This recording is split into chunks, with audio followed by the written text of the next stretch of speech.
Today, I will tell the story of a certain challenge run. One day, Peach wrote a letter to Mario and Luigi, saying that they're invited to a special party.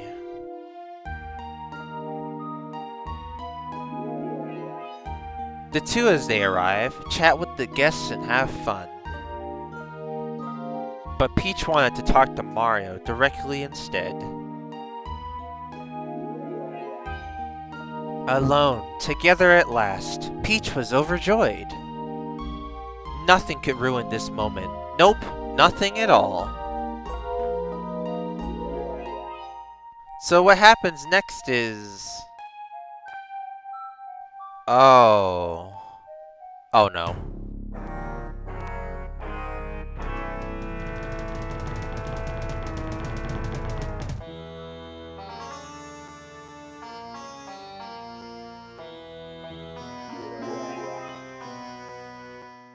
Oh, great. Who invited this guy? Hey Cammy, wanna watch me end this guy's challenge run? Hey, Bowser, stop it! You're ruining my story! No, my run! Why would you do this?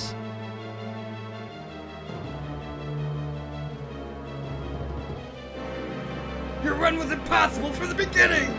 Goodbye!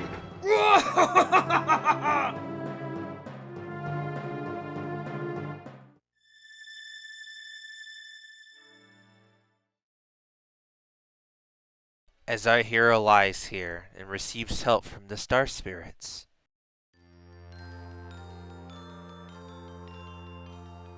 He will vow to only one thing.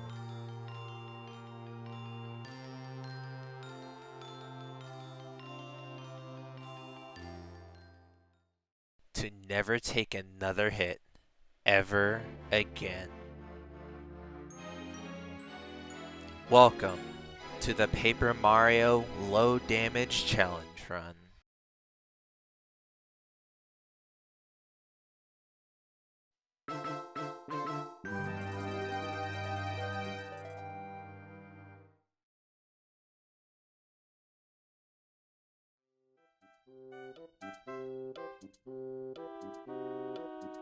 After we wake up and attempt to leave, we fall down to the lower level of Goomba Village.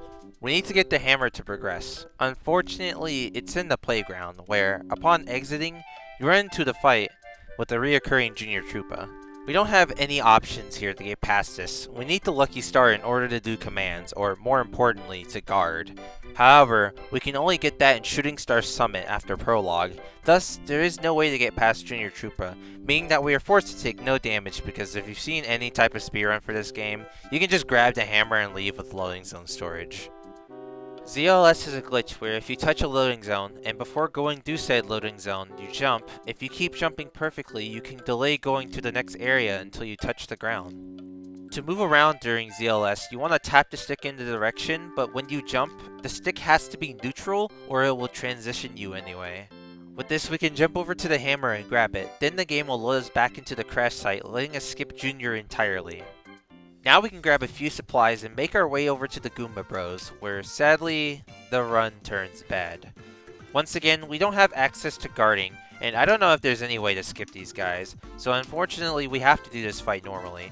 3 damage is the most optimal way to end this fight if you use a Fire Flower from earlier. Now the Goomba King doesn't fare any better. Once again, we're forced to take at least 1 damage for an optimal fight. But once we're past him, we can finally make it out of the prologue and on our way to Shooting Star Summit.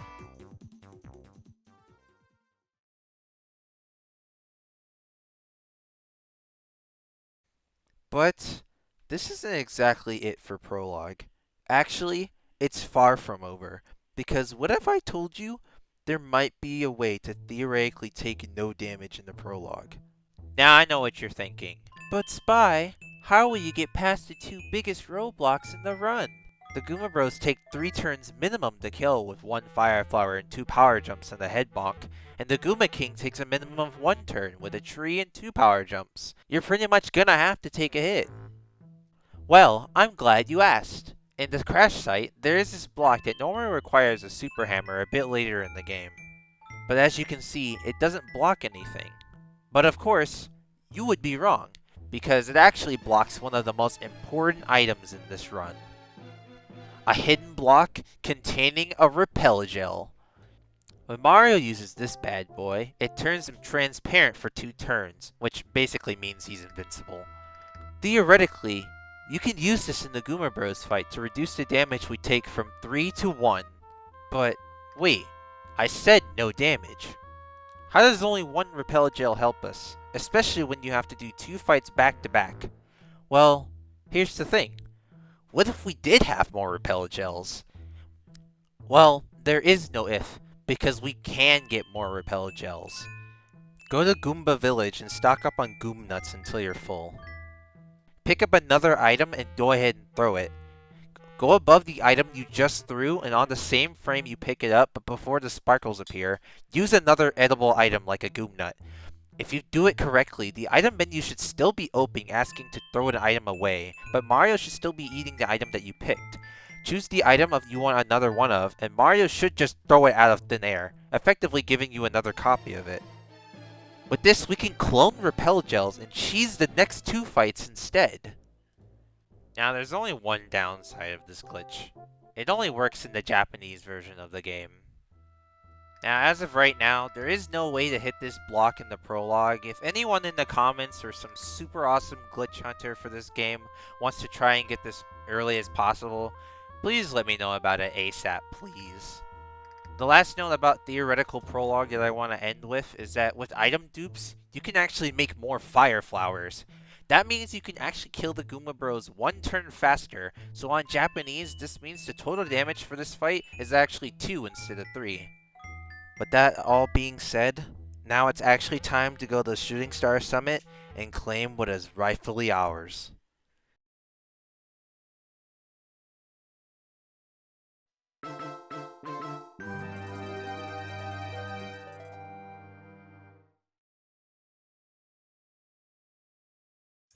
Whew!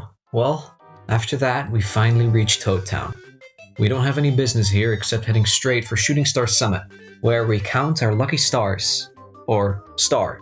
We only get 1, but it's a great one. The lucky star allows us to use action commands, which means we can make our moves more effective and guard against enemy attacks, reducing their damage by 1. To show off how useful this is, the game forces us to fight a Magic Koopa, which does more than 1 damage. However, Mario, furious after taking damage to the Goomba Bros and Goomba King, came prepared. Using a sleepy sheep we picked up earlier, we can do what else but put him to sleep and honorably win the fight. With commands in hand, we traverse some space to a Koopa place, only to find they're in a bind because they're busy touching Fuzzy, getting dizzy. We retrieve a Koopa shell from some fuzzy thieves, using a fire flower to instantly defeat them. After somehow not starting a forest fire, the shell's owner, Koops, joins us and is instantly benched because he's not that useful right now. Heading over the Koopa Fortress, there are some required fights, but thankfully the enemies only deal a single point of damage, so we can just guard everything. A ways in, we acquire Bombette, who was able to explode herself without taking damage, unlike some other Bob-omb party member in this series, and is very useful in the beginning of the game. We can now blow up everything in our path, including some pesky bullet bill cannons, and go on to fight the Koopa Bros Arts and Crafts project. Bowser? This formidable opponent deals way more than a single damage Wait, what? He doesn't? Ugh, sheesh, Master Quest ruined a generation. Wait, what? Nothing. Anyway, we want Mario to deal the last point of damage to Bowser, as when the second phase starts, we need Bombette to topple over the Koopa Tower. All it takes now is a Power Shell, a Fire Flower, or a Pow Block to defeat the Koopa Bros once and for all, freeing Eldstar from their grasps into ours.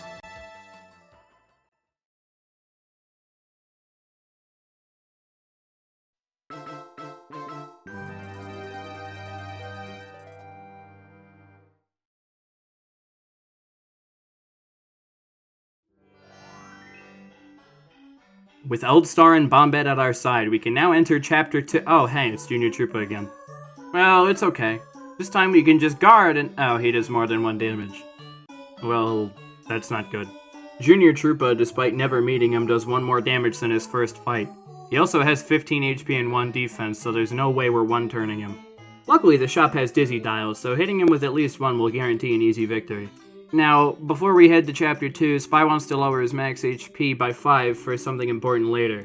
Also, someone out there might be thinking, well, if you lower your max HP, isn't that taking damage? Well, consider this. If you think that, I'm gonna hit you with emotional damage. Do not put it in the comments, I will harm you. Jokes aside, there's no damage numbers or anything, so this is perfectly legal. Okay, I'm taking a creative liberty here. I want to read this sentence from the script verbatim. Heading into Mount Rugged while recruiting Paracarry, we can grab Quakehammer for good and easy to everything touching ground. And and we can also grab Damage Dodge, which is immensely helpful for us.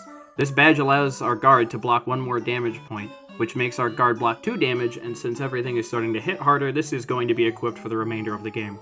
All that being said, this won't help us very much with Buzzer. This bird is way too much of a roadblock with the wind attack and the drop thing doing way too much damage, even with damage dodge on. As sad as it is, we might not be able to... You know you can just skip them, right? Alright, you can just choose Luigi. Master Quest ruined a fucking generation. Wait, what? What does that even... Never mind, just continue. After a bit of playing Paper Mario the Thousand-Year Door, We grab the Pulse Stone and an upgrade block.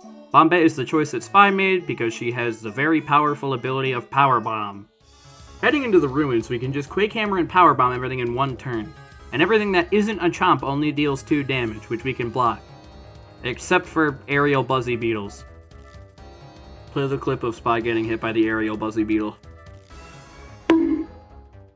We then grab Spike Shield, the Super Hammer, and upgrade Paracarry, making it to Tootin' Koopa.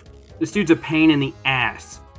He can call in a Chain Chomp and his Shell Throw does 3 damage, which our 2 damage guard won't nullify.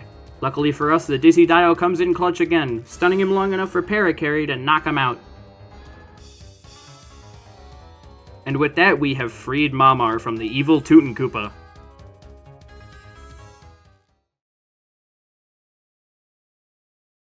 With Mamar with us, we can now continue to Chapter 3. During the Peach intermission, Spy picked up Power Rush. This gives you 2 more attack power when you're in danger, and since we're in constant danger, we now have a flat 2 more damage to work with. Chapter 3 as a whole is very tame when it comes to required fights. The forest and the mansion don't make you fight anything in particular, meaning Spy can grab Bow and the Super Boots for free. Spy leaves to return to Toad Town for a moment, but Junior Troopa gets in the way again. This time Spy has Sleepy Stomp, and after 1 use, the fight is literally over. In Toad Town, Spy grabs Quick Change and opens all the shortcuts. Blooper can be challenging, but since Spy is much farther in the game, the Blooper is no problem at all. And the Dark Koopas are very easy using Quake Hammer or Multi-Bounce. Back to Chapter 3, once again, the chapter is really lax, not requiring Spy to do any fighting. And before you ask about Mega Rush, it is not useful. Making his way back to the windmill, Spy now fights Tubba's heart. By design, the game wants you to dodge his moves without a sight, so the goal is to kill him before he uses his regular attack on turn 5, which isn't very difficult. Tubba Blubba is honestly one of the hardest fights in the game. He has way too much HP, way too much attack, and Shrink You is one of the most oh yeah, he has 10 HP. Master Quest really ruined a generation. Why did they keep saying that? and now we have saved Scholar. And now we have saved Scholar, finally ending Chapter 3.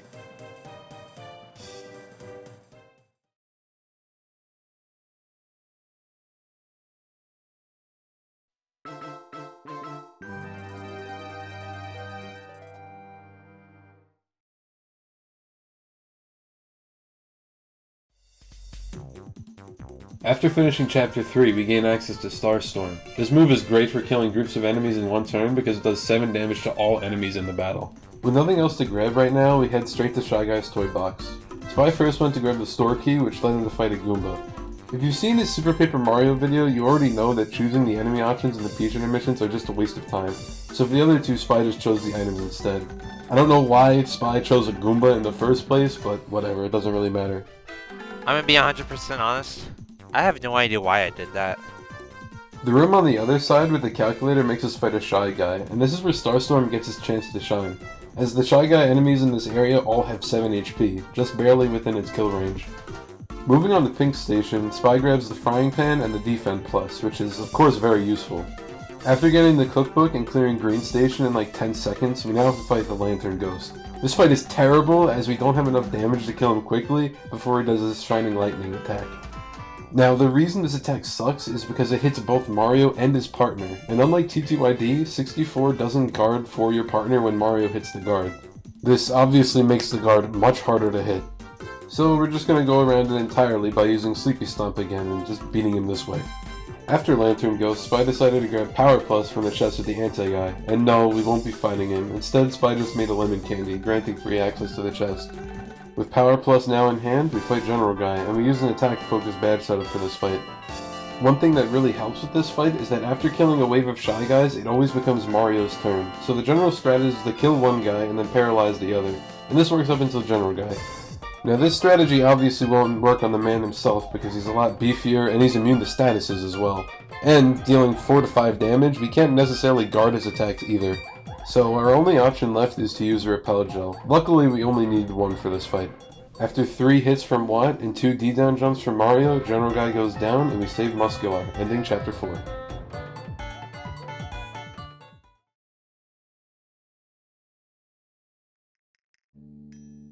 With the completion of Chapter 4, the run becomes significantly easier, and this is because Chapter 4's intermission gives us Last Stand, the most broken badge in the entire game. What does Last Stand do? It makes Mario take only half damage while in danger, and, to make it even more crazy, this number is rounded down.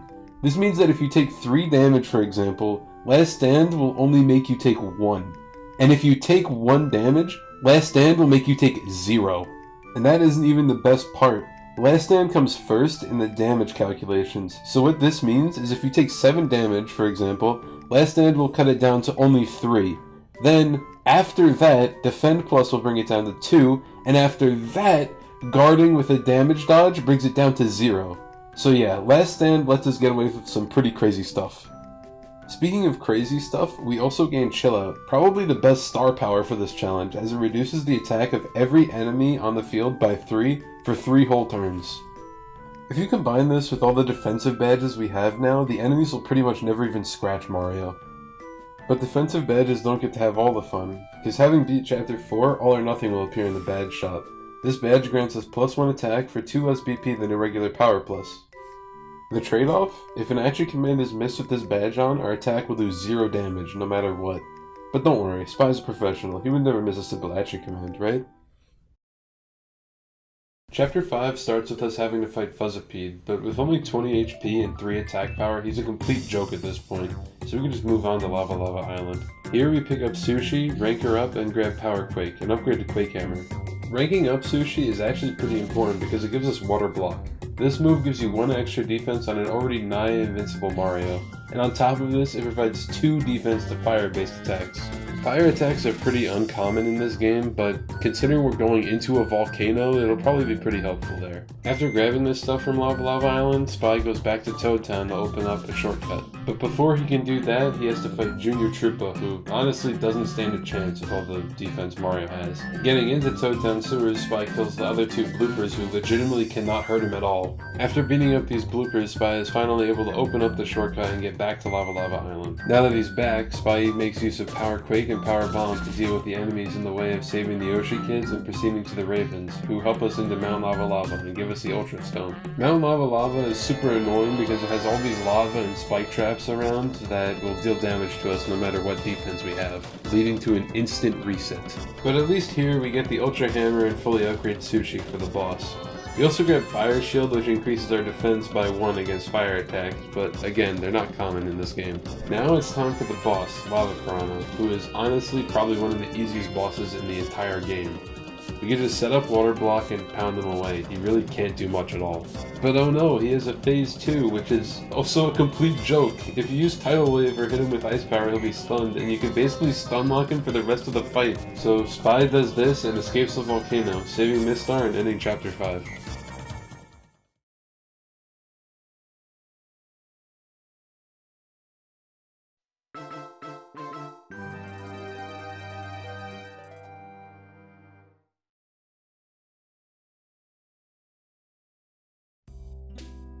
Once we get the last seed and return to Toad Town, the badge shop has some new stuff that we want. One of which is another damage dodge, giving us a 3 defense guard now. And Mega Quake, the most power Quake badge! After upgrading a few more partners and taking care of Kent C. Koopa via Sleepy Stomp, we enter Chapter 6. All this is a back and forth type of chapter, just like TTYD. First is the moles, which can't hurt us anyway. Then you fight some Lakitus, who also can't hurt us. I hope you can see the pattern here. Once we get to the sun, fuck, why the fuck would you write it like this, you then fight Spike, or Lackluster, or whatever. He doesn't pose a challenge and joins our team. Now with Lackluster, we can go back to Toad Town and quickly grab the Ultra Boots for some extra damage. Back in Flower Fields, we destroy the Cloud Machine and head up to Cloudy Climb to challenge Huff and Puff. This is one of the most annoying bosses, as he likes to heal and stall a lot. But with Water Block, he can't hurt us at all, except for his charge moves, which we can just out of sight. Just make sure to put on some attack up badges, and kill him before he does anything super annoying. After defeating him, we rescue Clevar, and never have to come back here again.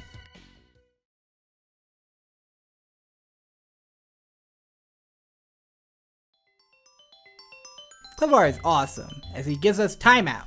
Stop is honestly one of, if not the best status in the game, as quite literally everything has an increased chance to be affected by it. And it stops him for many more turns than most statuses. Alright, now it's time to go to Chapter 7. There's no point in talking about the city, so let's just get into the snowfield for our next encounter with Junior Troopa. He manages to have a very impressive 8 attack power. However, if you actually thought it would hurt Spy, that would be hilarious. After taking care of him, we come to quite possibly the hardest boss. Oh, he's dead. Anyway, we go to Shiver Mountain. And while we're there, we see a few duplicates. You should know the drill by now. Crystal Palace also has a few fights inside as well. And they all end the same. The game is also very generous by giving us P down D up. This badge lowers our attack power but raises our defense by 1. And the biggest advantage to using this instead of Defend Plus is the BP cost, at 2. Now we make it to the boss, the Crystal King. Despite being basically invincible, this guy's attacks are kinda hard to guard. But even then, if we kill him fast enough, this would not be an issue. Good thing this dude's like not spiky, or has random attack hits or something stupid. Man, Master Quest ruined a generation. What does that even mean? With Crystal King defeated, we finally saved Kalmar, and have now rescued all the Star Spirits.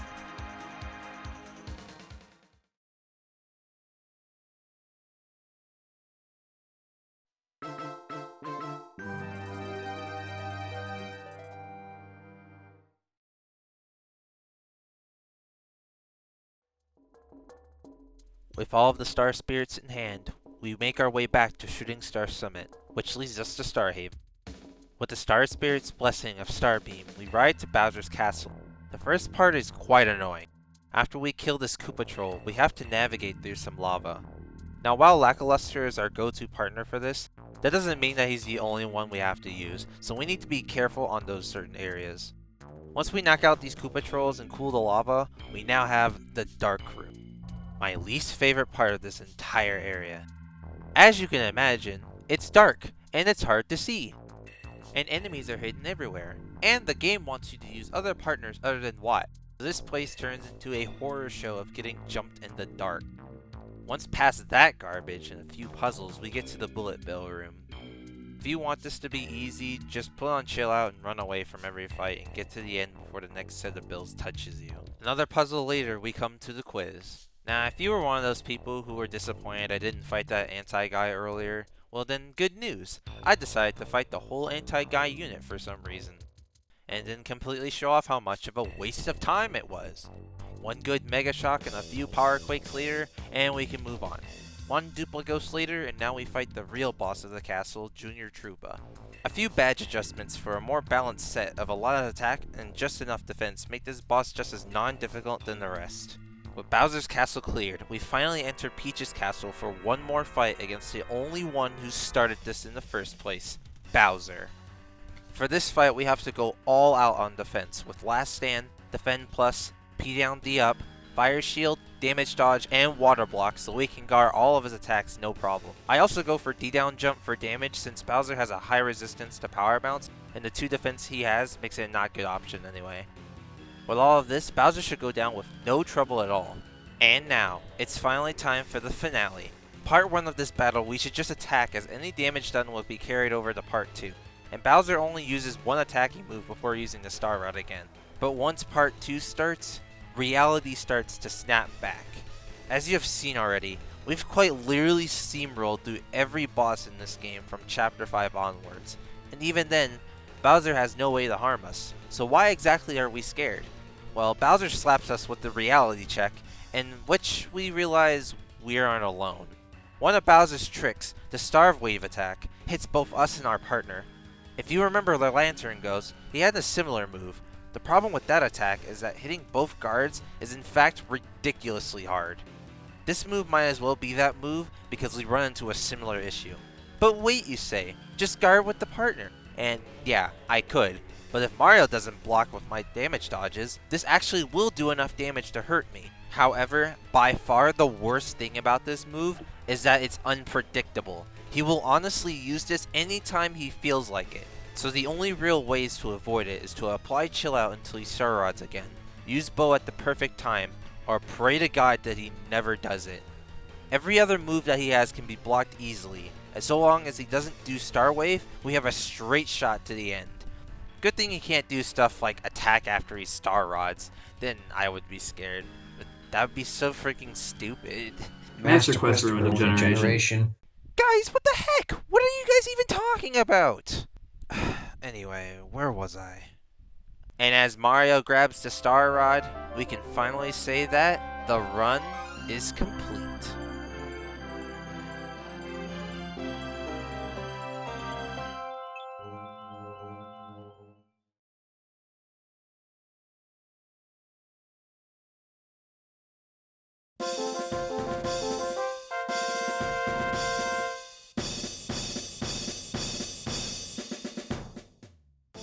Our final damage count for Paper Mario 64 is 4 damage, or 2 if you have the Japanese version. Once again, if we can just get that repel gel, this run could be possible with no damage. Unless you count the intro. Nobody counts the intro, because it's the freaking intro. If you like this video, please let me know, and if you don't like this video, please let me know how to improve. This was a long time coming, and I'm finally proud to be done with this video. I'm not really sure what my next major video will be, but whatever it is, it probably won't be Paper Mario related, unless that's what most people want to see next. Anyway, I'll see you guys next time. Goodbye.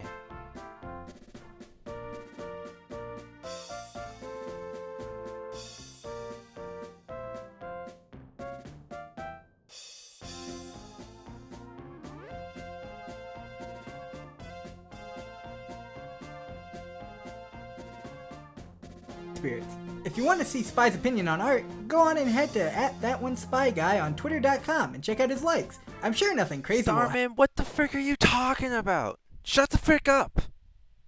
Shut the frick up! Shut up! I'm not putting this in the video.